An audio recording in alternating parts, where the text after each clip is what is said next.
back to another episode of Unpack That Bag, where I help you to carry what matters most. I'm your host, Maya Danielle, and of course, as always, I am so glad to be here today. Ooh, like this January has been the longest January I think ever. And yeah, I think we all just need to take a couple deep breaths.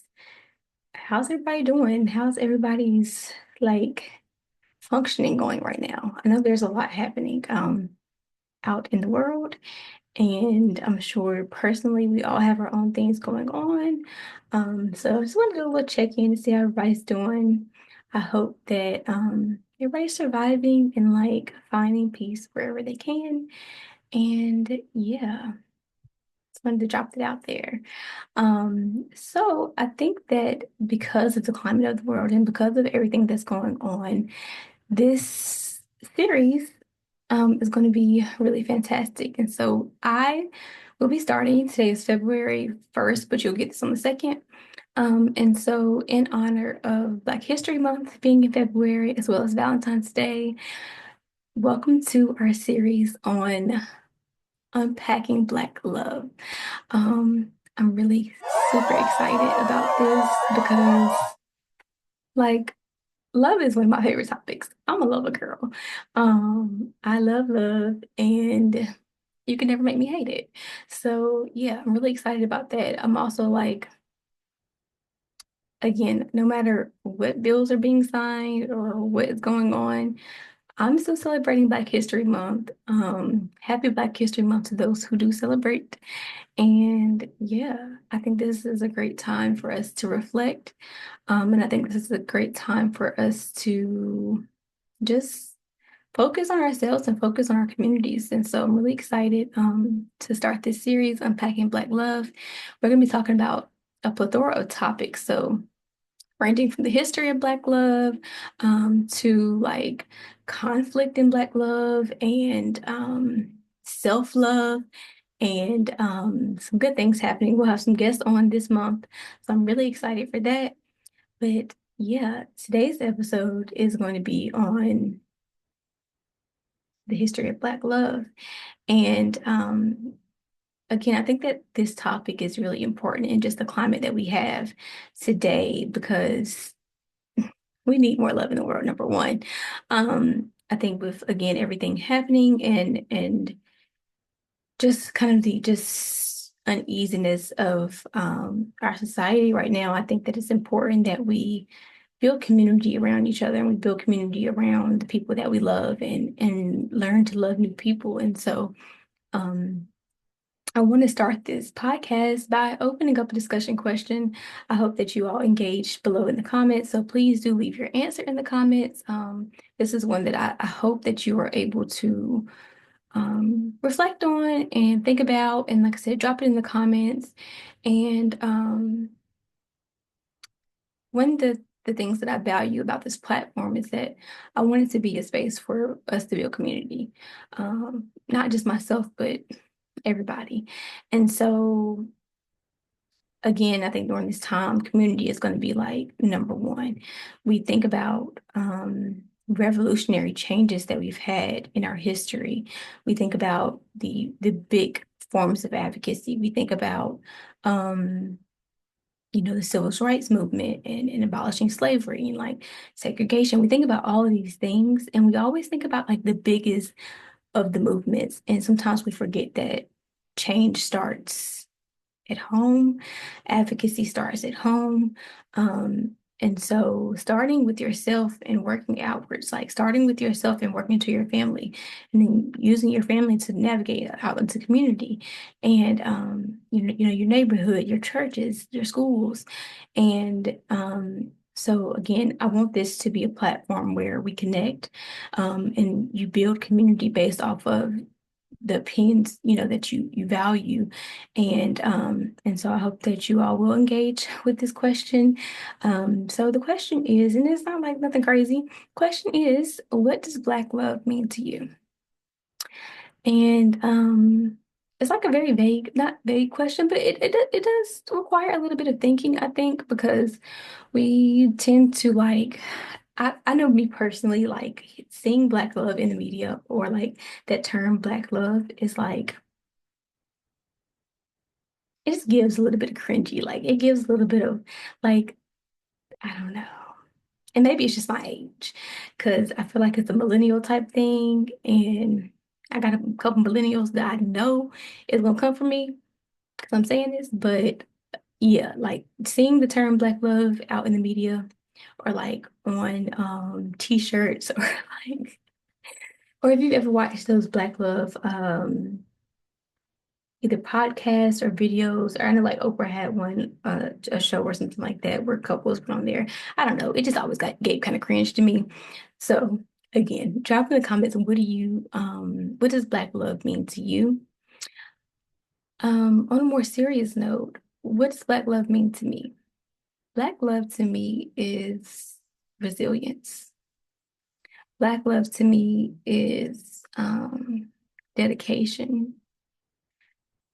Black love to me is transformative. And so when I think about love in general, um, I think it's really important that we understand that love is not exclusive to romantic relationships. Um, you know, the core of what love is not exclusive to romantic relationships. Love includes romantic love, it includes familial love, it includes self-love, it includes platonic love, it includes community love. And so there's such a I think disconnect in how we view love because we always look at it through the lens of romance. And yeah, that's a big piece of it. And I think that as a whole, it encompasses so much more.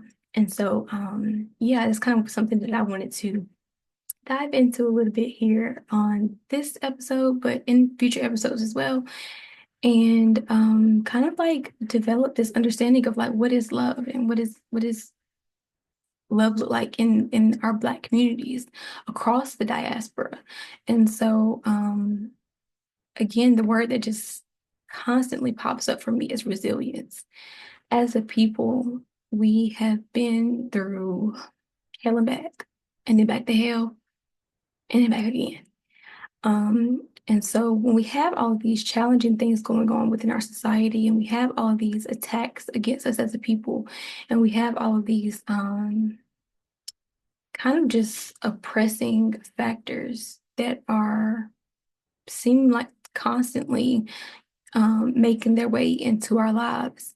It can be daunting, it can be overbearing, it can just feel so heavy all the time.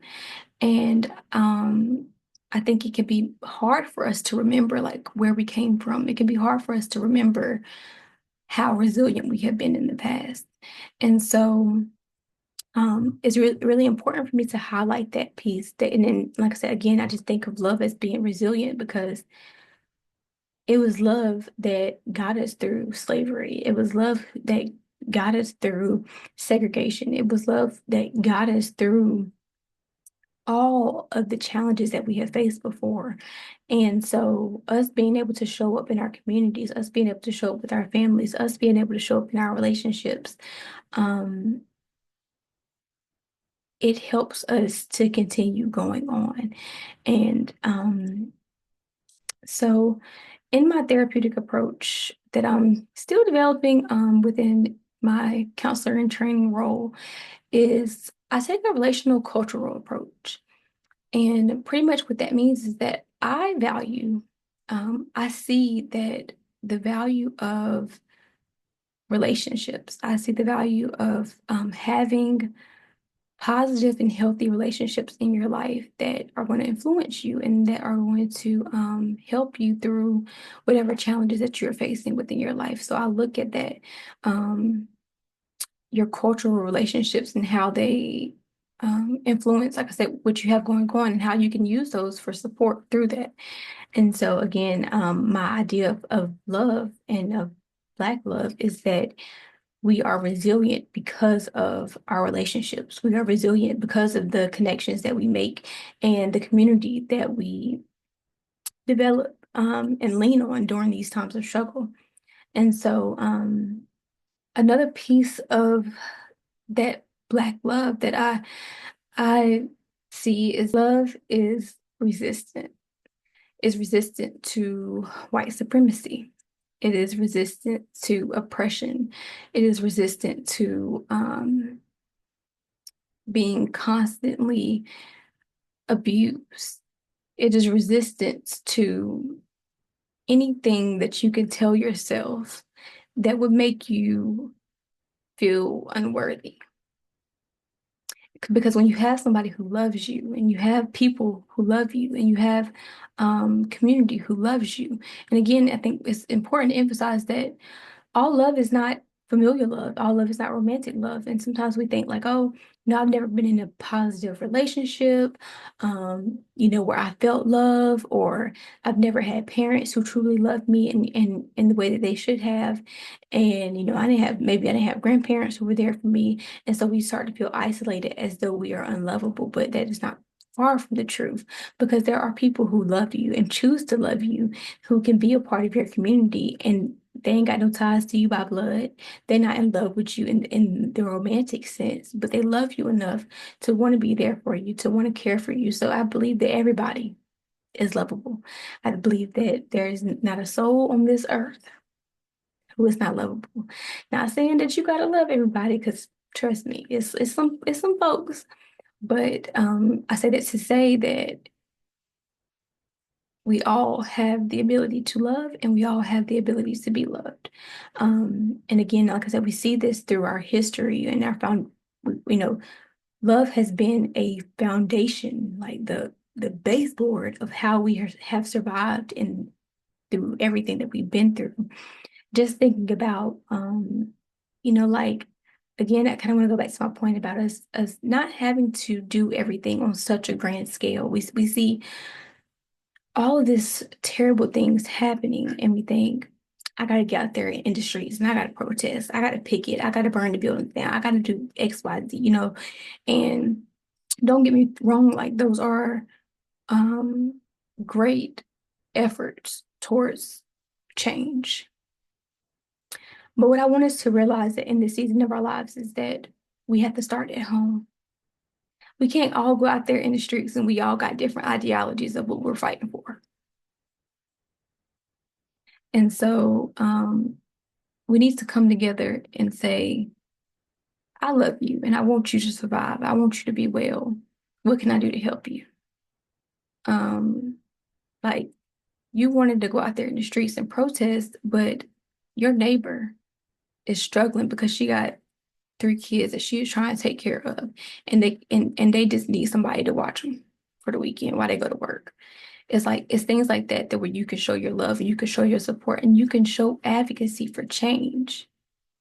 Everything doesn't have to be so big. And we forget that like there were people who were organizing things in their homes. There were people who were coming together at church to pray. There were people who were coming together and saying, you know, I, I got a little garden in my backyard. I grew some tomatoes, I grew some cucumbers. Like come over and get you some if you need some. Um, like it's things like that we can show our love and we can show our support. And these are things that our ancestors did, and these are things that have been done for years within our community. And we have become such a individualistic society. And I think as a people, that's not who we are. Like Black people don't come from the idea of individualism. We come from the idea of being a collective. And so we have conformed to white supremacy and the Western idea of being individual, every man for themselves, the nuclear family, the American dream. And I think we're waking up now to see the American dream ain't really been our dream. Like that was never our dream. That was never a part of who we were. And so if we are going to reclaim who we are as a people, if we are going to reclaim our power, we need to operate out of love. Release the idea that you can operate and do everything by yourself. Reach out and help. Reach out and say, I need help. And so again, when we think about the history of Black love and um, just how we have constantly had to be resilient. We have constantly had to fight through challenging things. And as well as very unfortunate, and I would hope for it to be over, I think that it's important that we lean on love. Like if you see that your relationship is not working, your romantic relationship is not working, understanding that during this time, like maybe there are some things that we can work on so that we can be a united front, so that we can work together, so that we can come together and say, us, this household, this family, we stand for love. We choose to love. We choose to fight through the challenges that come with being a unit. And so I really want everybody to just reflect. I think, like I said, just reflect on what you view love to be, what you view love to look like. And I think that it's really important when we discuss Black love and the history of Black love that we always everything goes back to slavery. Like you ain't gonna there ain't too many historical things happening or even current things happening that don't go back to slavery. And so when you think of the history of Black love, slavery had a major impact on Black relationships. So you think about family separation, enslaved people who were at one point together and they built a family. And let me just also put this piece in that a lot of Black marriages were not recognized as legal uh, prior to slavery being abolished. They were not recognized as legal. And even those that were, where the master would say, they didn't care, it was still not really recognized. It still was not legal. So I think we forget that marriage in and of itself is a civil right. So when we think about the civil rights that our ancestors were fighting for, if we think about the civil rights that even some of your grandparents were fighting for, it is very important for us to remember that a part of that fight is for marriage. It ain't always been legal for us to be married. It ain't always been legal for us to, and excuse my language, but like it's just not like it hasn't been. And so I think that when you realize that there are so many challenges systemically put into place to attack the Black family and the Black marriages, it goes back to the fact that you have to be resilient. You have to put in the work. You have to say, okay, like, wait a minute now. You're attacking me. You're attacking my people. You're attacking my family. And again, like I said, moving away from this westernized idea of individualism, like we're not meant to operate on our own. Even within your marriage cannot operate on its own. Now you can keep the troubles of your marriage to yourself. You can keep the troubles of your relationship to yourself. However, I think it is important that we understand that as a people, we are supposed to lean on others. And so it's not beneficial to your marriage to operate, you operate as one, but we come from a people who worked as a family. Like we took in our family. We were multi-generational family households where we have the grandmother and the grandfather there to help out with the kids. And not saying that that's how we have to live now, where you got your parents in the house. Not saying that at all. But we do again come from a people that valued the family and valued the collective. And so I think that by us taking in those values, those people praying for your marriage, praying for your household and praying for your kids. Like these are things that we miss out on when we disconnect from the collective. I want to highlight some of the Black love within the civil rights movement. We have partnerships that fueled activism. So we have MLK and Coretta, we have Malcolm X and Betty Shabazz. And I think that those are some just great examples of like black love within that movement and the way that they operated together as a unit, but they brought people together. And like that's my highlight in that is that not only were they operating and they were getting up there and giving these speeches, or they were leading sermons in church, or organizing people, they brought people together. They spoke and pretty much commanded for people to come together. And so I think that's the beautiful part of their messages, that they were not just figures. They were magnets to the collective. And so when we talk about using our voice of love and we talk about operating out of love, we cannot forget that in order to do that, in order to receive love, in order to give love, we must think of love in a communal context. Um, the role of elders and matriarchs in sustaining love. Again, like having your grandmother there praying for you, or your grandfather there praying for you. Having the elders bless your marriage and support your marriage, being there for you whenever you need them.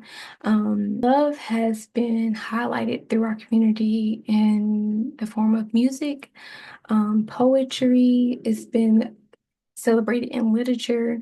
You have Maya Angelou, you have Toni Morrison, Bell Hooks, phenomenal author. And actually, while I mentioned her, um, this month I'm going to be reading, along with a couple of my colleagues, Salvation by Bell Hooks, and it's about Black people in love. And I think that it'll be a great read for all of us to read on the podcast.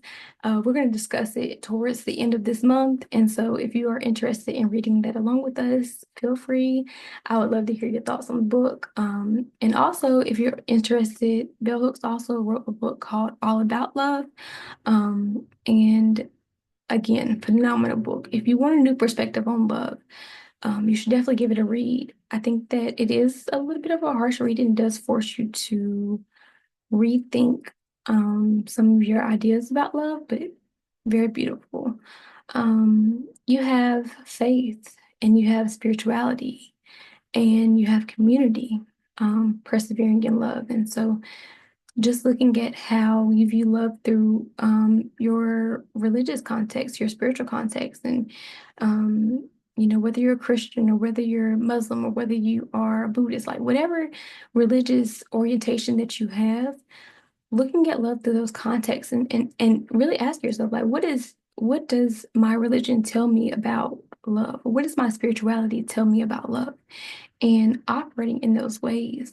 I think when we look at the idea of modern Black love, I hate that and I'm really passionate about this topic just because I've seen so much kind of just discourse in the media about love, and this will be a separate topic, just social media and how it shaped our ideas of love. But I want us to come back to um, a point of like redefining, like a point of rebirth in our ideas of what love is, because I think that some of us have been so hurt.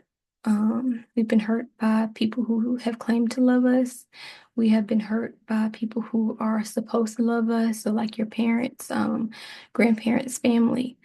And so we have this idea that either love is supposed to hurt, or um I'm unlovable, or F love. Like it's that hurts my heart. Anytime I've ever heard anybody say F love, my heart just hurts, because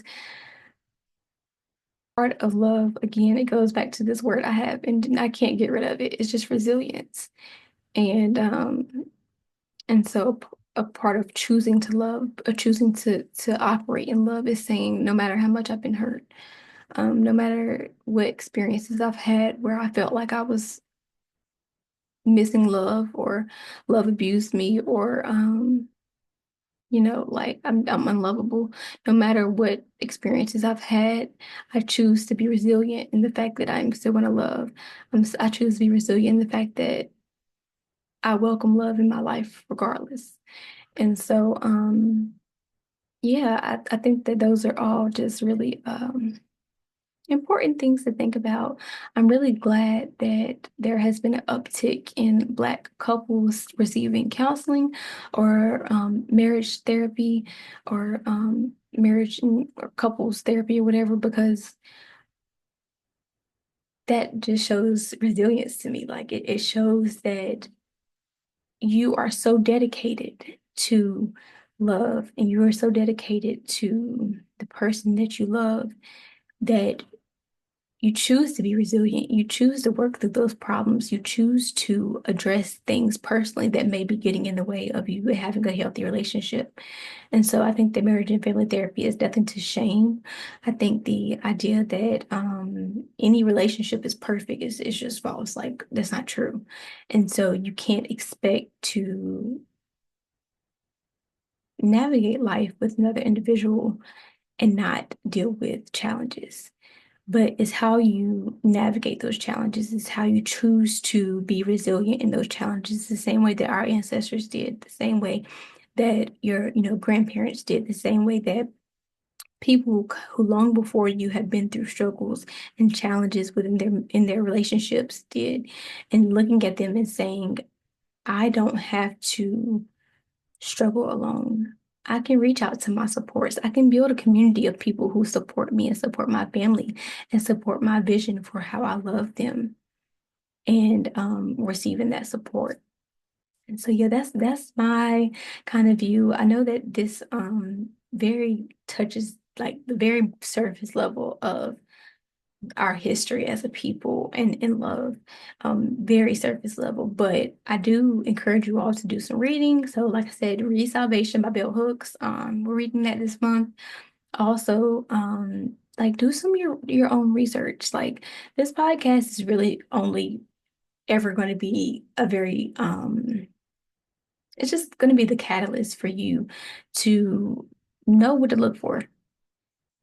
I can't give all the information. I still, as myself, am learning every day. I'm trying to like read as much as possible. My thing during this time, and I'm telling all my clients, I'm telling myself repeatedly, daily, is like learn as much as you can as soon as possible. Like read as much as you can as soon as possible.